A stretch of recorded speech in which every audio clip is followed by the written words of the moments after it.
Welcome back. The Temple Mount is the site of the first and second Jewish temples, but for hundreds of years it's been occupied by Muslim shrines. The Al-Aqsa Mosque and the Golden Dome of the Rock now sit on the site. But some Jewish people want to build a third Jewish temple. CBN correspondent Julie Stahl spoke with expert Liz Healy about that vision and its challenges. Liz Healy, welcome to Jerusalem Dateline. Thank you. It's good to be here. Yeah, and we're here on the Mount of Olives with lots of tourists. And we're overlooking the Temple Mount with the Golden Dome of the Rock and the Al-Aqsa Mosque. What's the significance of the Temple Mount to Muslims? For Muslims, it's the third holiest site in their religion. But interestingly enough, it's not the Dome of the Rock, which is the most prominent site. It's the Al-Aqsa Mosque. What's the significance of the Temple Mount to the Jewish people? In Jewish tradition, this is where Adam was created. It was also the place after the flood that Noah brought an offering to the Lord. We know that this is the place where Abraham brought Isaac to be sacrificed. Also the place where David bought the threshing floor, where he said he wouldn't make an offering to God that cost him nothing. And it's the site of the first and second temples. It was believed by most also the place for the third temple, where it will be built. It's such a holy site to so many people. Why is it so controversial? I think that's the exact purpose, because it's so holy. And all the monotheistic religions, Christian, Jews, and Muslims, all feel like this is their place of worship. And so it's very controversial of who's going to actually end up on this mount. Do you think the three religions could share the Temple Mount?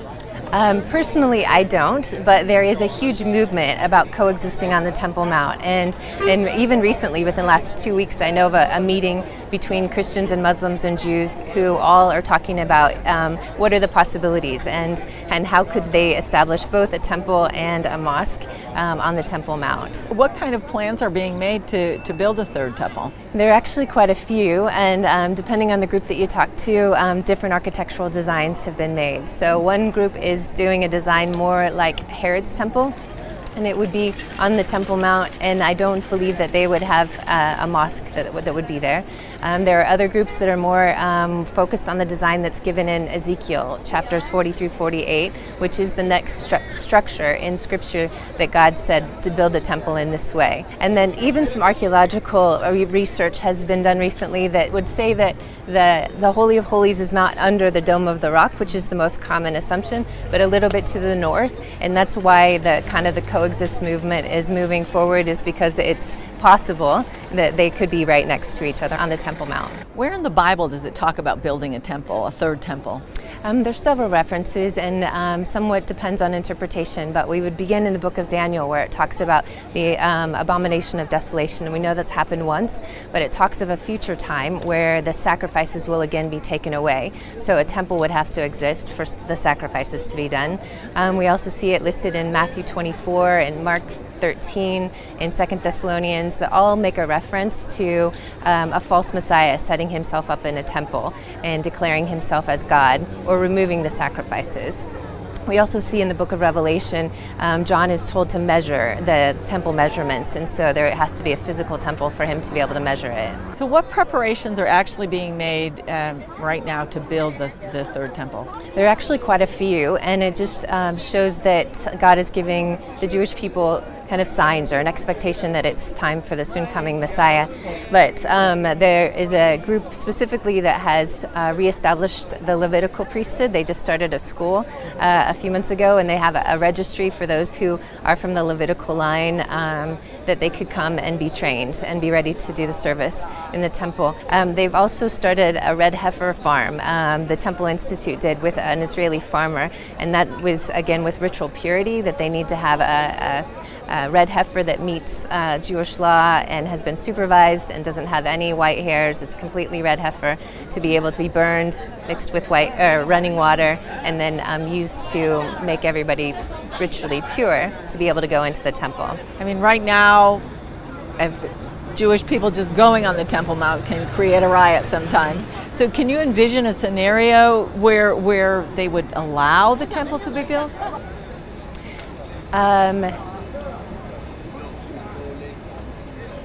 No. A lot of the scholars that I've spoken to talk about how the building of this next temple is really going to bring peace to Israel and to bring safety from all her enemies.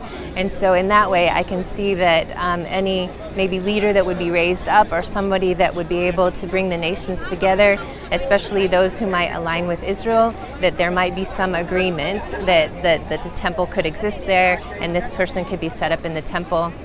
What we know is that's probably going to be a false Messiah, because as we read in the book of Daniel, that there's a false Messiah that's going to make a peace agreement. And so that's the potential, is that something would be built for the false Messiah to set himself up. Okay. We are in the final days. I believe you're going to hear more talk about the great temple being built in Israel. Do you believe that at all? I didn't ask you ahead of time, so maybe. Well, yeah, I mean, certainly, and there's a push for that. And did you notice that one of the very first things when Trump was elected, the rabbis in Israel calling on him and Putin to use their international clout to do what? To rebuild the temple. Don't think this can't happen. I think impetus is on our side right now. I think we're moving towards a moment. And the rabbis over there, some of what the mystical rabbis are saying is very, very curious right now. What can we find out right now? Will we just go? Yeah, I want to know. I know my audience. So look, there's so many of these articles. We've been running them at Skywatch TV almost every week right now. And so I only brought a couple of them with me. This one, Trump upset victory divinely sent to begin messianic process, say Israeli rabbis, right? And this one, ancient secret of Daniel's 70 weeks predicts end of days will come this year in 5777, which started in October last month in the Jewish calendar year and will be done by September of the coming year. So, and by the way, that was Rabbi Meir Horowitz 300 years ago, working on Daniel's time and half a time, and he set a date. He set a date 300 years ago. He said, this will all happen. The Messiah will arrive. The end times will begin in the Jewish calendar year 5777. The rabbis have held that dear to them since then. What is that? That's 2016 to 2017. Messiah will arrive. Now, they're looking at Donald Trump. One of the rabbis illustrated how his name in the gematria, the numerology of his name, actually means Messiah. Now, there's some weird stuff here that's going on. So think about this for a moment. In the Jewish Zohar, 700 years ago in medieval Aramaic, Orthodox Jews speculated about when will the Messiah be on the earth, right? And in the Vieira section of the Zohar, they said he will arrive on earth in the year 57, he will make himself known in the year 5773, which was 2012 to 2013. Oddly enough, Trump goes to Israel in 2012, decides not to run for U.S. president, meets with heads of states, comes out of that. You can watch the YouTube on television, and he starts talking to the Jewish people, telling them to vote for Benjamin Netanyahu and the Likud party, which they did, right? Wow. But what the Zohar said was, he will be identified. From that day and forward, there have been at least a dozen Jewish rabbis that have said, the Messiah is on earth now. He's been identified. He is soon going to make himself known. Well, some key things have to happen for the messianic figure in the Jewish mindset. For the Messiah to arrive, you can't think of him like we think of Messiah. We think of Messiah after the model of Jesus. He's the Son of God, divine birth, all of that. That's not the way the Jews look at the Messiah. They're looking for a king. They're looking for a political leader. As a matter of fact, Messiah to them means the anointed one, and it goes back to the ancient days when they would anoint a king and recognize him as this is the man that God sent. And what they're looking for is several things. First of all, they're looking for somebody in a political figure who can lead decisive battles in defense of Israel. This is why the only politician on the face of the earth that was standing up and saying, if I'm elected president, I'm going to be the biggest friend that Israel's ever had. We're going to undo the Iran deal, well, blah, blah, blah, right? And being a friend of Benjamin Netanyahu. Secondly, they're looking for, when the Messiah comes, there will be an ingathering of Jews from around the world back into the Holy Land. That's why the rabbis, on the eve of his election, went on television and said, we need to call now Jews from around the world, come back to Jerusalem because the Messiah is here, right? Yes.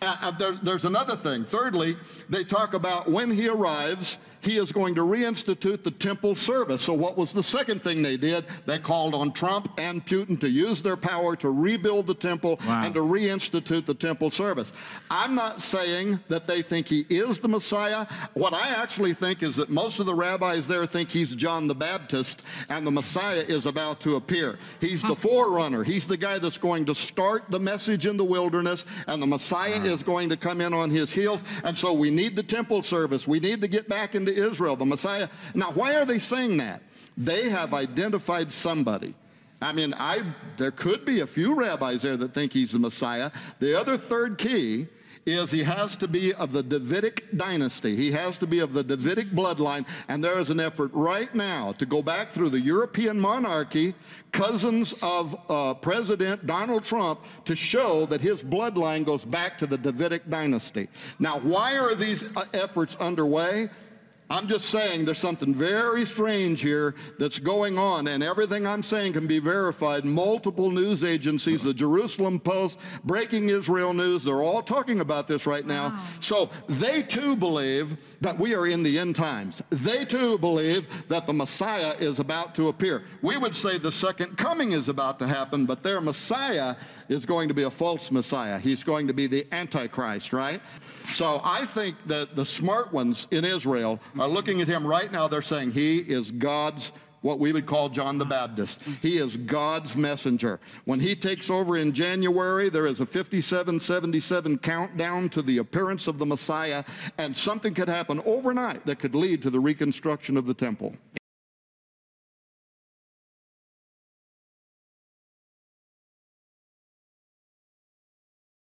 Now they're back for round two here, and they're promoting Rabbi Mendel Kessin, who has this to say about Donald Trump. He's going to really be a tremendous president in the United States. Tremendous.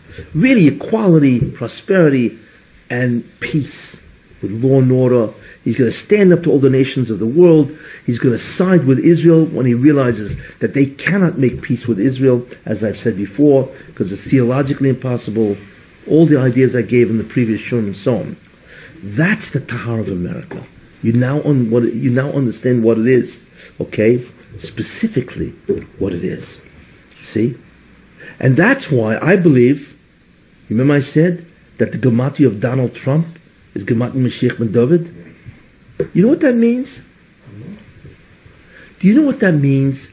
That his name is a Gematria? Of course, it doesn't mean he's Mashiach ben David. Let's forget that, right? That's out. You don't realize something. Somebody who will turn a nation completely diametrically opposite is a Messiah. For them, yes. He, I believe, is the Mashiach of Edom. Isn't that interesting? Because think about it. What does the Mashiach do? Right? He turns a nation, basically that's going awry. I mean, it's collapsing with the evil and the immorality. He turns it around. That's a Messiah. Especially if it's incredibly significant. Wow. Donald Trump is a Messiah. Donald Trump, he's theologically, it's all a plan. He's been put here, and he turns a nation around. That's what he does. In the port city of Bremerhaven on Germany's North Sea coast, approximately 4,000 American troops and 2,500 vehicles began arriving in early January. Known as the Iron Brigade, they're from the Army's 3rd Armored Brigade Combat Team of the 4th Infantry Division, based in Fort Carson, Colorado. This is the largest deployment of U.S. forces in Europe since the end of the Cold War, 25 years ago. It's part of the European Reassurance Initiative and Operation Atlantic Resolve, a $3.5 billion effort paid for by the United States to reinforce NATO. I'm very proud that we're a member of NATO, and I'm proud of our commitment. At the start of the deployment, Army Major General Tim McGuire joked, by rushing to meet the deadline set by the Obama administration, his units weren't able to change their vehicle camouflage. To get them here as scheduled in January, just do not have time to paint them green.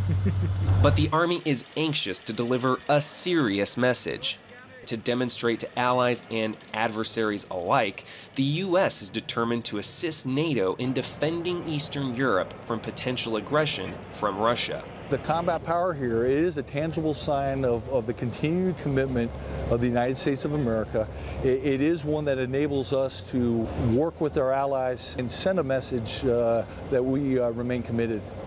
You've got tanks here. Brigade Commander Colonel Christopher Norrie describes his unit as lethal. We're an armor brigade combat team. So as part of that team, we have tanks, Bradleys, we have indirect fire systems, Paladins. We have a whole range of vehicles that make up our team here. You can see now you've got one ship here, one ship there, both offloading all of our equipment in preparation for onward movement. Norrie's troops spent the past year training for this mission. What's up, Iron Strong? Algernon Lewis and Thomas Rodriguez are Army mechanics. This is my first time in Europe. Pretty excited to be here. Kind of miss home, but it's also nice to be over here helping out our NATO allies. These soldiers concede, outside of their families, few folks back home may know about their assignment. Probably not. Probably not, honestly. I don't think they do. I don't think a lot of them know what NATO actually does. Under NATO, the U.S., Canada, and 26 other nations pledged to defend each other in case of attack. In 2014, Russia annexed Crimea from Ukraine, which is not a NATO member. But that sent jitters across Europe, especially in the 5 NATO countries bordering Russian territory: Poland, Norway, and the former Soviet republics of Estonia, Latvia, and Lithuania.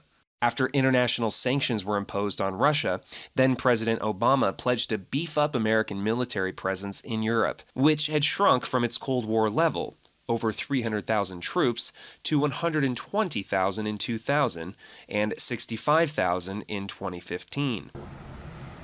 6 days after arriving in Germany, Colonel Norrie's military convoy reached the first of those nervous states, Poland, where U.S. troops will begin the first of their 9-month rotations planned for the next 7 years. This is the first large-scale continuous presence of U.S. troops in Poland. This Army video shows the symbolic moment a Polish flag was added to the lead U.S. vehicle. Colonel Norrie was officially welcomed by Polish Major General Jarosław Mika. It is important for security, not only for Poland, for Europe, and for all the world. Why should the U.S. care about what's happening so far away here in Poland? Common cooperation, common training, and all these things provide more security for all countries. You have to be prepared for a war, yeah? While Operation Atlantic Resolve might reassure leaders in Eastern Europe, it is angering Russia, which has repeatedly denounced the buildup along its borders as a provocation that demands countermeasures. "We consider this a threat to us," a Kremlin spokesman said as the troops arrived. The Russian military has been conducting military exercises of its own, and last October, near the borders of Poland and Lithuania, Russia placed missiles that could be armed with nuclear warheads and reach the German capital of Berlin. Russia has called this buildup a provocation. Is this a provocation? We are here to deter. And a part of that deterrence is putting this formation together as part of a really exceptionally strong team of teams. I would view it as a deterrent, and if I was looking at it through the lens of a potential aggressor, I would say it's an exceptionally capable deterrent. Russia has even recently aligned missiles that are capable of being mounted with nuclear warheads along the border. What are you doing to prepare for that? Yeah, so we've trained for every eventuality. I mean, the soldiers that we have in this formation, the capability by battalion here throughout the brigade, they're ready for the full range of any kind of a threat. And our commitment to our allies is very, very important. Right now, we're continuing to build combat power here in Western Poland to rapidly mass our formation and then demonstrate that we're ready to fight. Oh, they had to start a coup, with victims, bloody events, a civil war, terrifying the population in the southeast of Ukraine and in Crimea. And all for what? In my opinion, this is being done to justify the existence of NATO. An external enemy is needed, an external threat. Otherwise, what is the purpose of NATO? Armata tank may become remote-controlled. Both Russia and China have recently successfully tested their hypersonic gliders, capable of breaching the American THAAD system, Terminal High Altitude Area Defense.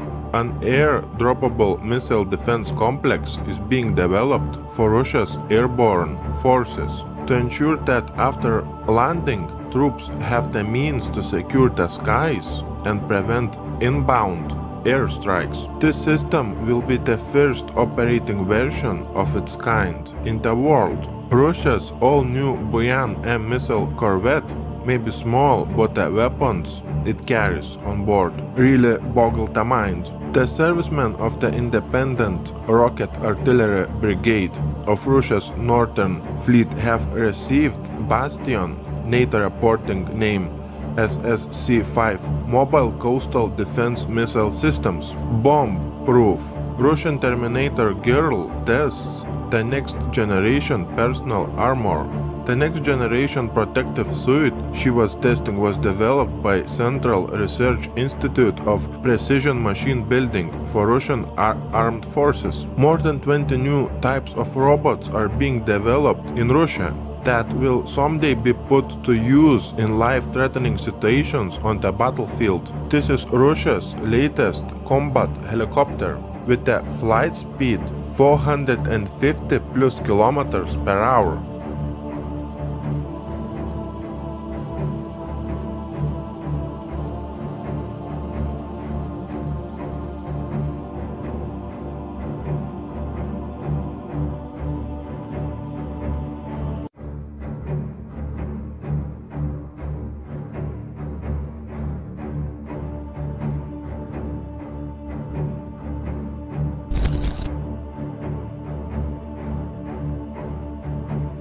When Belgium is giving to its citizens radiation protection pills, we have Putin forming a national guard in Russia that will take orders only from Putin.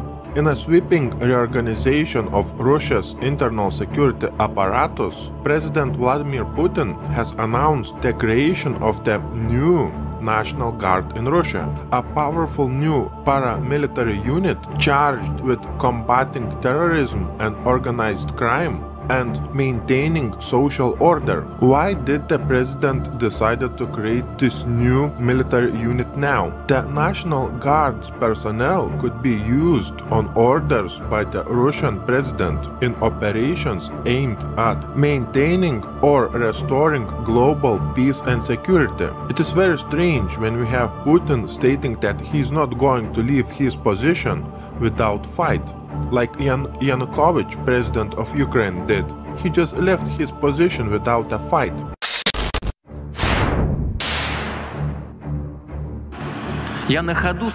I called Donald Trump a bright personality, and there's no doubt about how bright a personality he is. Trump said he wants to restore full-fledged relations with Russia. What's bad about that? All of us welcome it, don't you? In any case, we'll work with any president elected by the American people. However, the Americans keep lecturing others on democracy. But are their own elections really that democratic?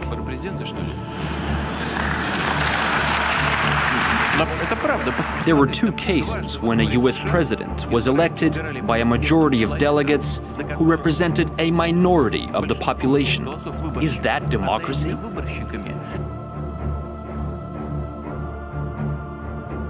According to this website, the billionaire who is warning us about an MP attack on America, according to him, Illuminati is worshipping a different god than most of us. When a major conflict between world's superpowers is about to begin, we have Pope Francis and Patriarch Kirill signing some documents. What are they signing there? A new religion for us? When the World War III will be finished? A large-scale war should be averted at all costs. A new clash of world powers should be prevented at all costs. Russian Orthodox Patriarch Kirill said in an exclusive interview, stressing that both Russia and the US must do everything possible to improve relations and to prevent World War III at any cost. Patriarch Kirill warned that a confrontation between two major powers with immense destructive force have the potential to devastate the whole world.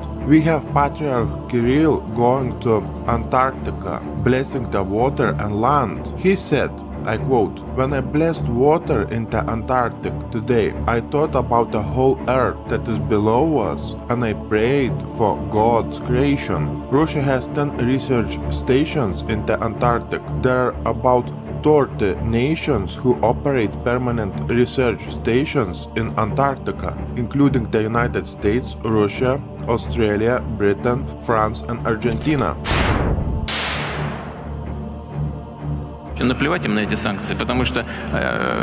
Has the US been affected by the sanctions?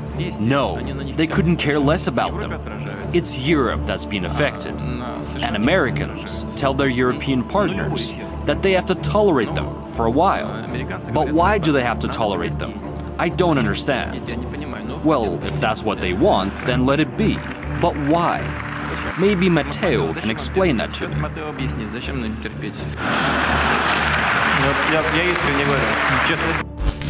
NATO is undertaking the biggest reinforcement of our collective defense in decades. We agreed to enhance our forward presence in the eastern part of the alliance.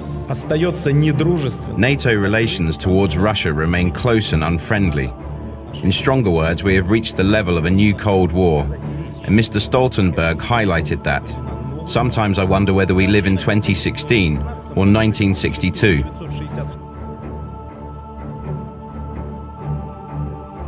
The financial cost of war in Syria exceeded $200 billion. This price does not include the cost of Russian military spending. It only includes the economic damage and the damage to infrastructure that exceeds $200 billion due to bombing the country.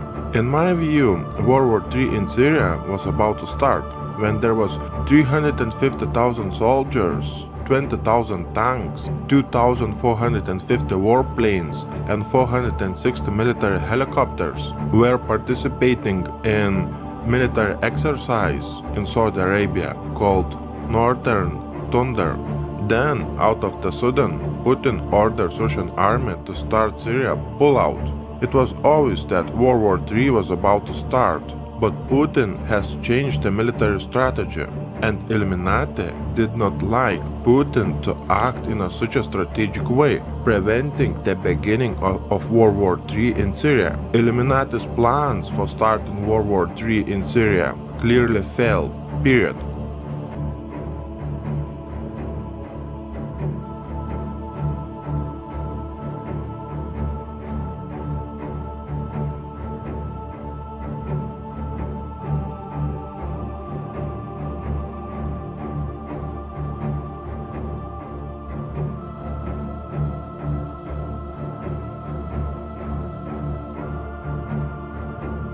The US atomic bombing of Hiroshima nearly destroyed the entire city.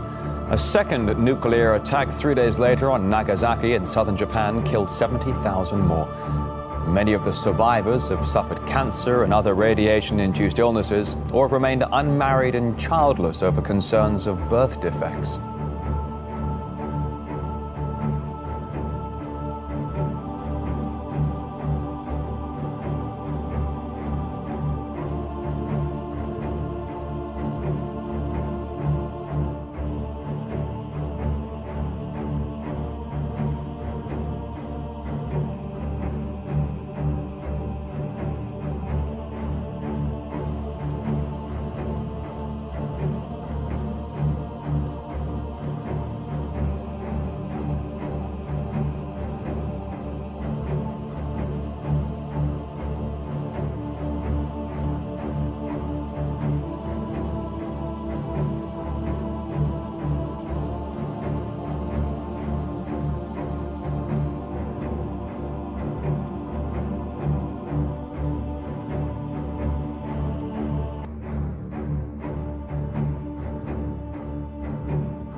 I order to act in the toughest way.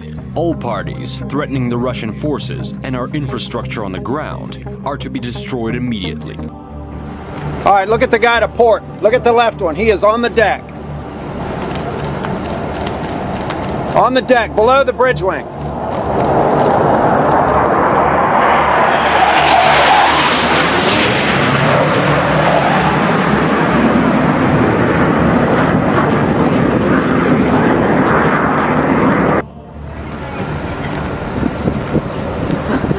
Over the bow, right turn, over the bow.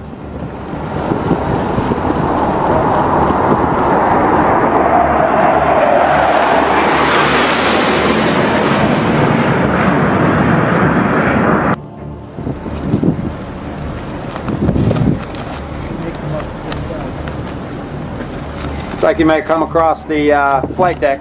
Coming in low, bridge wing level.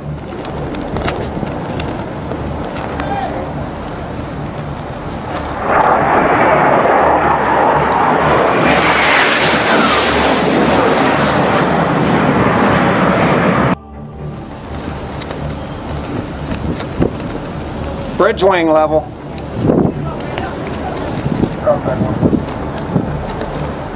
Below the bridge wing. Below the bridge wing.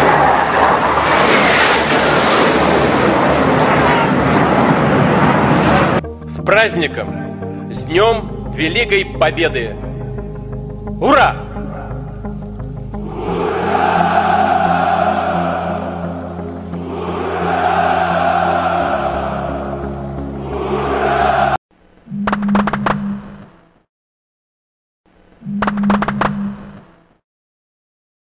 You